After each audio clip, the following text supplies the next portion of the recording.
श्रीरामं श्रीरामं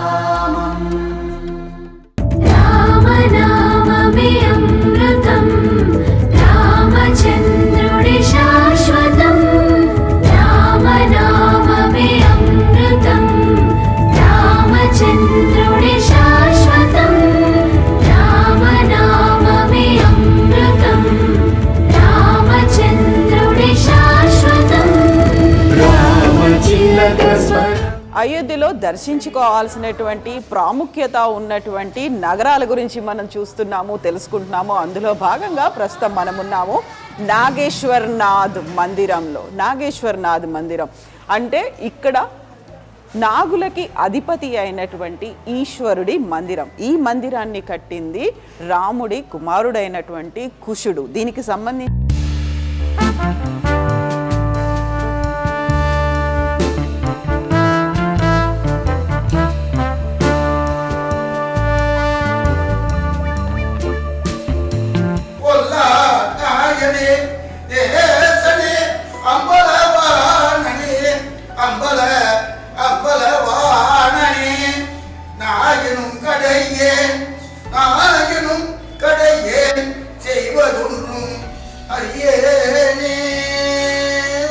నాగేశ్వర్నాథ్ మందిరం రాముడి కుమారుడు కుశుడు కట్టించినటువంటిది ఈ మందిరం. దీనికి సంబంధించినటువంటి పురాణ గాథ ఒకటి ఉంది.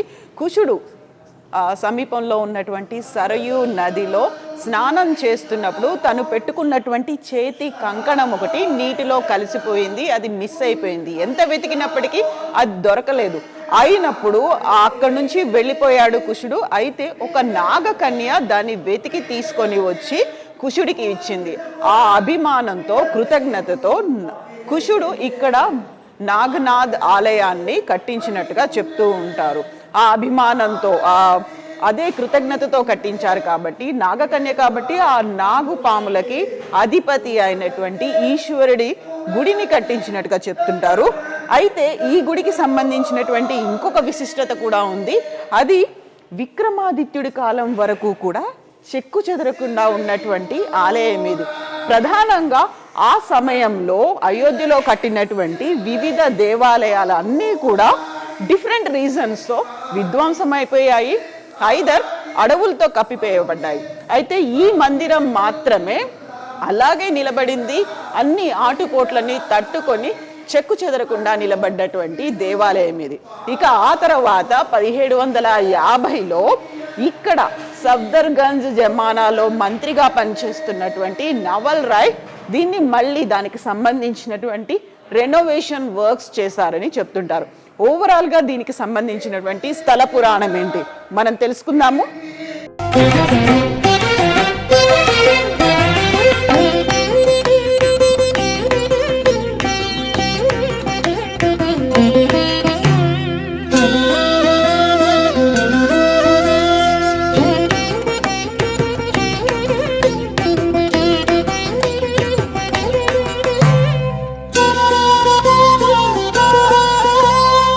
నాగేశ్వర్నాథ్ దేవాలయం ఇన్సైడ్ గర్భగుడిలో ఉన్నాము. ఇదే కుశుడు ప్రతిష్ఠించినటువంటి విగ్రహం. ఇక్కడ నాగేశ్వర్నాథ్ అంటే నాగులకి అధిపతి. అందుకే మనకి ఇక్కడ శివలింగం కింద ఉన్నటువంటి బేస్ అంతా నాగ సర్పాలతో నిండినట్టుగా కనిపిస్తుంది. దానికి సంబంధించినటువంటి పురాణాల గాథ ఎలా ఉంది అనేది మనతో పాటుగా ఉన్నారు పండిత్ ఆనంద్ ద్వివేది గారు. ఆనంద్ జీ, जय श्री राम। ओ नमः शिवाय। ओ नमः शिवाय। हाँ, इसके बारे में हम जानना चाहते हैं, पुराण गाथा क्या है इसके बारे में? मंदिर की स्थापना जो है श्री राम जी के जो कनिष्ठ पुत्र थे कुश जी महाराज, उनके समय पर हुई थी। एक बार क्या हुआ था कि जब राम जी अपने लोक को जाने लगे तो उन्होंने अपना राज्य जो है अपने जो भाई थे और अपने सारे पुत्रों में विभक्त कर दिया। तो कुश जी को जो है कुशावर्त राज्य मिला। वो वहाँ पर राज्य करते हुए जब इनको काफी समय बीत गया तो इनको मतलब ऐसा महसूस हुआ कि अब हमें एक बार अयोध्या चल करके, बहुत दिन हो गया है, अयोध्या दर्शन करना चाहिए, वहाँ सरयू जी में स्नान करना चाहिए। तो वो अयोध्या आए, उन्होंने सरयू जी में स्नान किया। तो सरयू जी में स्नान करते हुए उनके हाथ का कड़ा जो कंगन होता है, क्योंकि राजा लोग उस समय आभूषण धारण करते थे, तो कड़ा जो है वो सरयू जी में कहीं गिर गया। और नाग कन्या कुमुदनी जो है उस समय विहार कर रही थी सरयू जी में, उस कड़े को लेकर के और नागलोक को चली गई। तो जब कुश जी को ज्ञात हुआ कि मेरे हाथ में कड़ा नहीं है, तो उन्होंने ध्यान किया। उनको जब सारी कथा मालूम हुई कि नाग कन्या मेरे कड़े को लेकर चली गई, तो उनको बड़ा क्रोध हुआ। उन्होंने कहा नाग ने मेरे कड़े की चोरी की, इसलिए आज मैं पूरे नागलोक को भस्म कर दूंगा, जिससे कि भविष्य में कोई और इस तरीके का दुस्साहस ना कर सके, चोरी ना कर सके। तो उन्होंने बाण का संधान किया और लोगों को भस्म करने के लिए उद्यत हुए। तो नाग लोग बड़े घबरा गए। उन्होंने कहा अब हमारे प्राणों की रक्षा कैसे हो। तो जो कुमुदनी थी, उसके पिता नागराज कुमुद बहुत भगवान भोलेनाथ के बड़े अनन्य भक्त थे। तो उन्होंने कहा अब हमारे प्राणों की रक्षा सिर्फ हमारे भगवान भोलेनाथ ही कर सकते हैं। उन्होंने भगवान भोलेनाथ से प्रार्थना की, हे प्रभु किसी प्रकार से हमारे प्राणों की रक्षा करिए, किसी प्रकार से हमारे प्राणों की रक्षा कीजिए। भगवान भोलेनाथ प्रकट हुए, उन्होंने कुश जी के क्रोध को शांत कराया। कहा हे कुश जी, इस नागों को आप अभय दान प्रदान करें। ठीक है। तो कुश जी ने कहा महाराज इन्होंने तो हमारे कड़े की चोरी की है, इनको दंड तो कुछ मिलना चाहिए। तो भगवान भोलेनाथ ने कहा इस दंड स्वरूप आप इस कन्या का पाणी ग्रहण कर लीजिए, इसके साथ विवाह कर लीजिए, इसको भी दंड मिल जाएगा और जो है आगे से मतलब आपकी बात भी रह जाएगी। तो उन्होंने कहा ठीक है प्रभु, हम आपकी सारी बात स्वीकार करेंगे, लेकिन उस स्थिति में जब आप नित्य प्रति इस स्थान पर हमें दर्शन दिया करें। तो तब से भगवान भोलेनाथ अपने भक्तों के कल्याणार्थ इस स्थान पर विराजमान हैं और कुश जी को दिए हुए वचन के अनुसार नित्य प्रति यहाँ पर दर्शन होता है।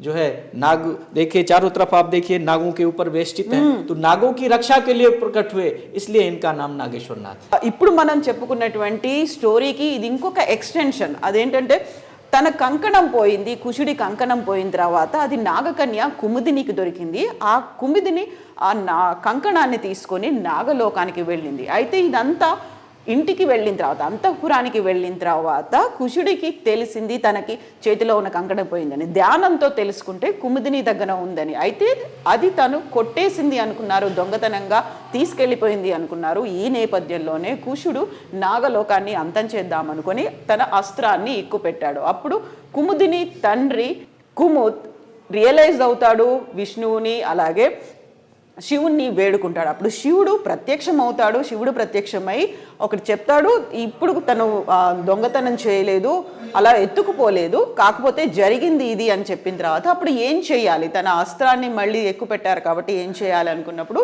శివుడు తన్ని పెళ్ళాడమని కోరుతాడు కుముదిని. అయితే అక్కడ మాత్రం కుశుడు ఒక కండిషన్ పెడతారు.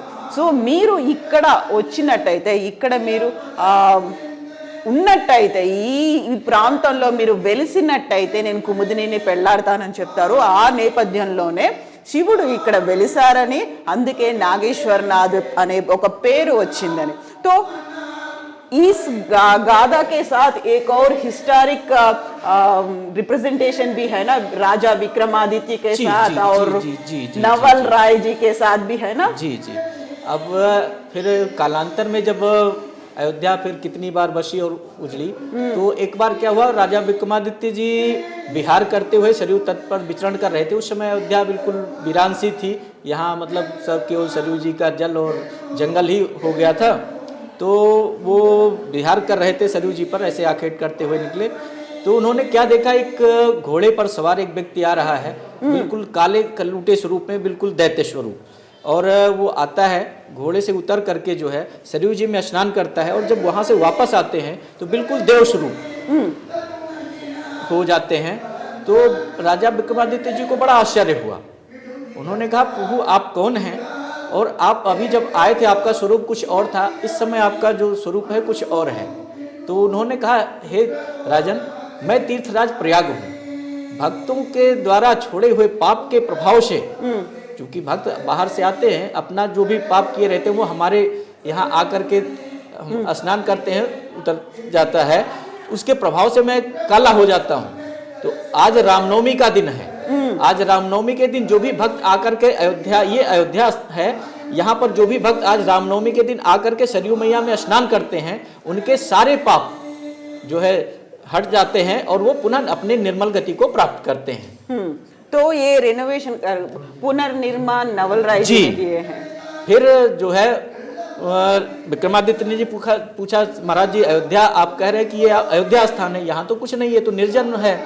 उन्होंने कहा राजन आप यहाँ पर आप जाइए, आपको एक गौ माता मिलेंगी, वो गौ माता जिस जिस स्थान पर अपना दूध गिराती जाए वहाँ आप उत्खनन कराइए, वहाँ पे आपको मंदिर मिलेंगे और उनका आप पुनर्निर्माण कराइए।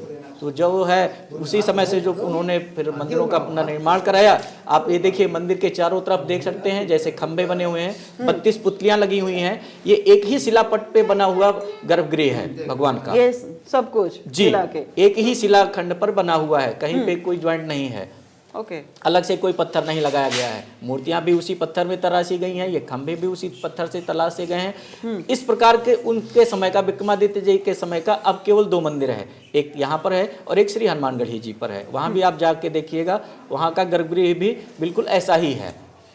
तीसरा श्री राम जन्मभूमि का था, वो तो बाबर ने जो है विदीर्ण कर दिया था उस समय। उसमें भी जो खुदाई उत्खनन में जो खंभे मिले हैं, जो मूर्तियां मिली हैं, वो बिल्कुल इसी प्रकार की हैं। तो हमने सुने हैं कि यहाँ पर रामनवमी के साथ शिवरात्रि भी मनाते हैं। जो मुख्य पर्व जो है इस मंदिर का, वो जो है महाशिवरात्रि है। जी, भगवान महाशिवरात्रि तो भगवान भोलेनाथ को समर्पित है, वो तो पूरे देश क्या पूरे विश्व के मंदिरों में जो है मनाई जाती है। जय श्री राम। जय श्री राम, जय Bholenath. Thank you so much Anand ji, thank you.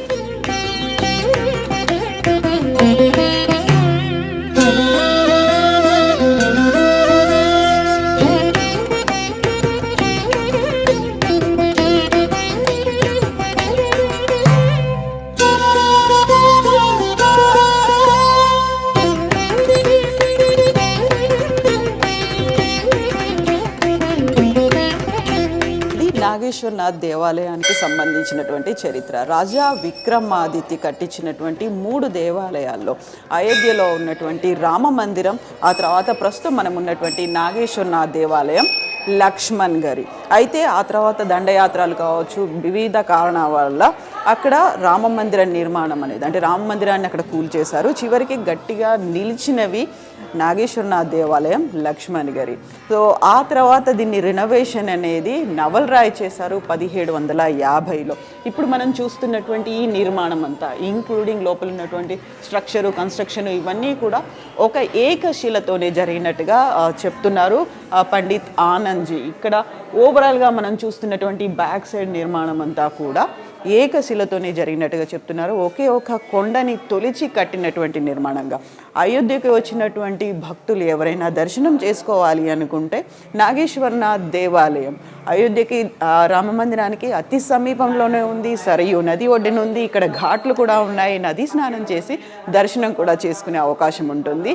ఇక్కడ రామ్ నవమితో పాటుగా శివరాత్రి ఉత్సవాలను కూడా పెద్ద ఎత్తున నిర్వహిస్తూ ఉంటారు. శ్రీరామ